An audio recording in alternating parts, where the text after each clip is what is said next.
1984년 5월 15일 화요일의 일입니다. 사채업을 하던 51세 남성 하이타니 슈조가 사무실에서 살해된 채 발견되었습니다. 그리고 사흘 뒤 용의자가 체포되었습니다. 근처에서 전자대리점을 운영하던 44세 남성으로 사건 당일 피해자와 만났음을 인정했고 피해자를 때린 것까지도 인정했습니다. 하지만 살인을 인정하지는 않았습니다. 며칠 후 그는 유치장에서 목을 매 자살해버렸습니다. 사건은 피의자 사망으로 불기소 처분되어 1999년 5월 공소시효가 만료되었습니다. 사람들은 이 사건을 금융업자 살해 사건이라고 부릅니다. 안녕하세요, 사월이 아빠입니다. 오늘 소개할 작품은 백조와 박쥐입니다. 2021년 출간되었고요. 출판사는 현대문학, 저자는 히가시노 게이고, 페이지 수는 568페이지입니다. 이 작품은 히가시노 게이고의 작가 데뷔 35주년을 기념하는 작품입니다. 올 4월에 일본에서 발표가 됐는데요. 히가시노 게이고 작품들은 근간보다는 초기작이 좀 묵직한 맛이 강했죠. 백야행, 방황하는 칼날, 편지, 용의자 X의 연신, 그죠? 오랜만에 초기작 냄새가 솔솔 나는 묵직한 작품이 나왔습니다. 간단하게 설명하자면 편지의 세계관 확장판입니다. 아무리 고민을 해도 답을 내리지 못하는 주제인 가해, 피해, 죄, 벌, 용서, 속죄! 곧바로 줄거리 소개 시작하겠습니다. 2017년 가을, 정의로운 국선 변호인으로 명망이 높은 인물인 시라이시 겐스케가 시신으로 발견됩니다. 형사인 고다이는 피해자인 시라이시와 관련된 인물들을 모두 찾아다니면서 탐문을 합니다. 그리고는 66세의 구라키 다스로라는 인물로부터 변호사 시라이시 겐스케를 살해했다는 자백을 받아냈습니다.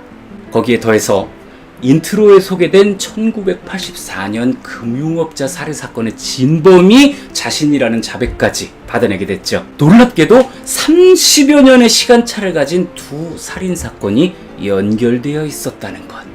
1984년 당시에 시신을 발견해서 경찰에 신고했던 직원은 다름 아닌 구라키 다스로였습니다. 이 사망한 사채업자인 하이타니 쇼조는 그리 좋은 인물은 아니었는데요.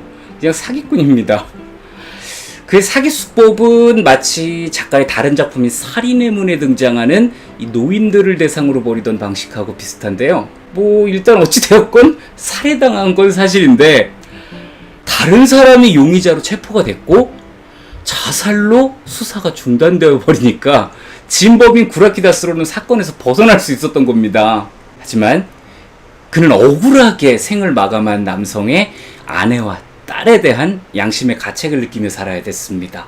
모녀는 진실이 어찌되었건 살인자의 가족이라는 따가운 시선과 비난을 받으면서 쫓기듯이 마을을 떠나고 말았죠. 그리고 오랜 시간이 흘러서 도쿄에서 식당을 운영하고 있는 모녀를 발견한 구라키 다스로. 그는 모녀와 접촉을 해서 친분을 쌓기 시작했습니다. 그리고는 속죄의 의미로 자신의 재산을 모녀에게 상속하기로 결정했죠. 그는 우연히 인연이 닿은 시라이시 변호사와 상속 문제를 상의하게 되었고요. 그간 감춰왔던 이야기들을 털어놨습니다. 하지만 이야기를 들은 시라이시가 생각지도 못한 반응을 보입니다. 변호사의 업무는 피해자의 권리를 지켜주는 것이지만 죄를 속이는 일을 도와줄 수는 없습니다. 모녀에게 진실을 밝히세요. 모든 것이 밝혀지는 것이 두려웠던 구라키 다스로는 그를 그래서 살해한 것이었죠. 결국 구라키 다스로가 살인범이고 시라이시는 그를 자극해서 죽을 일을 만든 것이다. 오케이? 깔끔하네요. 아니요, 절대 인정할 수 없어요. 시라이시 변호사의 따님이군요. 아버지가 공소시효 만료로 처벌을 면한 상대에게 진실을 밝히라고 몰아붙였다는데? 아버지는 그런 언동을 할 리가 없습니다. 아버지가 살해당한 이유는 따로 있습니다. 그런 이유로 살해당했다고 덮어버릴 수는 없어요. 인정 못하는 건 이쪽도 마찬가지예요. 이번에는 살인을 저지른 구라키 다스로의 아드님이시네요. 살해의 이유가 이해되지 않습니다. 아버지는 선하고 친절한 인물입니다. 칼을 들고 상대를 위협할 뿐이 아닙니다. 게다가 아버지 진술에는 앞뒤가 맞지 않는 점이 너무 많습니다. 진짜 살인의 이유를 밝혀내야 합니다. 그렇습니다. 가해자의 아들과 피해자의 딸 모두가 체포된 구라키다스로의 자백을 인정하지 않습니다. 그것은 각자의 아버지의 명예에 큰 손상을 가하는 일이기에 오로지 자백에만 의존하지 말고 진실을 밝혀야 한다고 주장하는 건데요. 하지만 세상은 그리 물렁물렁하지 않습니다. 경찰도 법원도 이미 자백을 받아서 모든 것이 밝혀졌으니까 그 자백이 진실이어야 한다는 이유를 위한 이유를 만드는데 정신이 없습니다. 게다가 어떻게든 유리한 판결만 받으면 된다는 식의 마인드를 가진 변호사까지 누구 하나 실체적 진실을 찾으려 들질 않아요. 더불어서 구라키다스로의 아들인 가즈마는 살인자의 아들이라는 비난을 받기 시작했고 SNS와 언론은 이를 더욱더 자극적으로 부추기기 시작합니다. 또한 시라이시 변호사의 딸 미레이 또한 아버지가 융통성 없이 정의만 내세우면서 무덤을 팠다는 것을 납득하지를 못합니다. 그래서 결국 가해자의 아들과 피해자의 딸이 파티를 맺고 숨겨진 진실을 파헤치기 시작하는데요. 과연 진실은 무엇일까요? 결말은 책을 통해서 확인해보세요. 이 뜻밖의 조합이 탄생했죠. 가해자의 아들과 피해자의 딸. 이 두 사람이 진실을 찾아가는 과정은 마치 유성의 인연의 중반부하고 비슷한 분위기를 보입니다. 하지만 무게감은 이 작품이 훨씬 무거워요. 줄거리 요약이나 이런 내용 요약이 아니라 진짜 내용을 읽어보시게 된다면 가해자와 피해자라는 설정이 계속 뒤엉키는 것을 경험하게 됩니다. 그리고 그게 또 계속 뒤집혀요. 우리는 그렇게 고민에 빠지게 됩니다. 가해자는 영원히 가해자이고 피해자는 영원히 피해자인가? 또한 실체적 진실과는 별개로 가해자의 가족이기 때문에 비난을 받는 것이 마땅한 일인가? 선은 영원히 선으로만 사는 것인지, 악은 영원히 악으로만 사는 것인지, 빛과 그림자, 낮과 밤, 마치 백조와 박쥐가 함께 하늘을 나는 듯한 선뜻 이해하기 어려운 이야기. 이 책을 홍보하는 문구들을 찾다 보면은 이 작품을 도스토옙스키의 죄와 벌에 비유하는 것을 찾게 됩니다. 자신의 신념의 실현을 위해서 고리대금업자인 노인을 살해한 라스콜리니코프.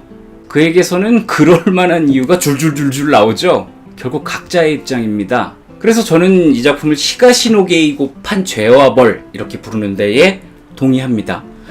그리고 거기에다 더해서 빅토르 위고의 레미제라블도 비교 대상으로 놓고 싶습니다.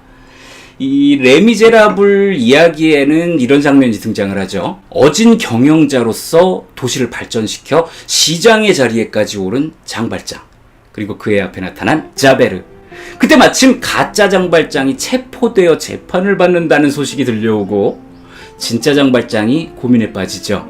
내가 아닌 내가 체포돼서 목숨을 잃을 상황. 진실을 밝혀야 할까? 만약에 그런다면 지금 나 하나 의지해서 살고 있는 수많은 시민들은 어떻게 되나? 결국 장발장은 진실을 택했고 도시는 망해버렸죠. 오늘의 작품 백조와 박쥐의 구라키다스로는 반대의 선택을 했습니다. 이 판단이 작품을 관통하는 매우 중요한 판단이기에 감히 레미제라블도 갖다 붙여봤습니다. 백야행이나 편지랑 비교하기가 좋은 작품입니다. 거기에 35년차 작가의 깊고 원숙해진 이야기 솜씨가 더해졌다. 그리고 이야기는 답은 없지만 쉬지 않고 치열하게 고민해야 하는 주제를 다루고 있다. 여기까지가 오늘의 작품 히가시노게이고의 백조와 박쥐 리뷰였습니다. 여러분은 어느 쪽이신가요? 백조? 박쥐? 작품에는 이런 문장이 나옵니다. 나도 선조로 거슬러 올라가면 살인자 한두 명은 있을 겁니다. 옛날에는 전쟁도 많았고요. 저는 또 다른 작품으로 여러분을 만나러 오겠습니다. 즐겁게 감상하셨다면 구독, 좋아요, 알림 설정까지 부탁드리겠습니다. 감사합니다.